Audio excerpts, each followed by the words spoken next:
TV के साथ मैं हूं अरूज फ़खर और मैं हूं समन नसीर। शामिल करेंगे न्यूज़ हेडलाइन। वज़ीर-ए-आज़म का महंगी बिजली से सताए शहरियों के लिए रिलीफ। 200 यूनिट वाली सार्फिन के लिए कीमतों में इजाफा वापस।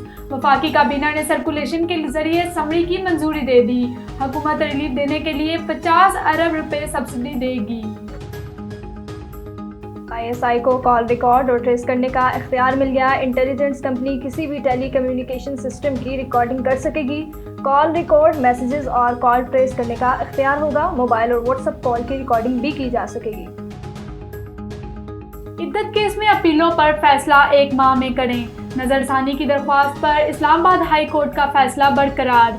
अदालत का ट्रायल कोर्ट को जजमेंट पर अमल दरामद का हुक्म।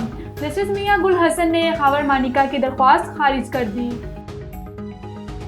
सुन्नी इत्तेहाद कौंसिल की मखसूस नशिस्तों के केस की समाअत। सुन्नी इत्तेहाद के वकील फैसल सिद्दीकी के दलाइल जारी। इलेक्शन कमीशन के वकील समेत तमाम वकला अपने दलाइल दे चुके। मुस्लिम लीग ने तहरीरी मारूजात अदालत में जमा करवाएं। सुप्रीम कोर्ट कासिम सूरी की जायदादों की तफसील तलब। अदालत का कहना था कि हुकूमत और FIA बताए कि कासिम सूरी कहाँ हैं। इनके वकील नईम बुखारी ने कहा कि मेरा कासिम सूरी से कोई राब्ता नहीं।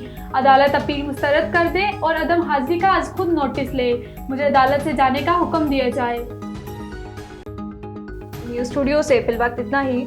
मजीद खबरों और अपडेट्स के लिए देखते रहिए A1 TV।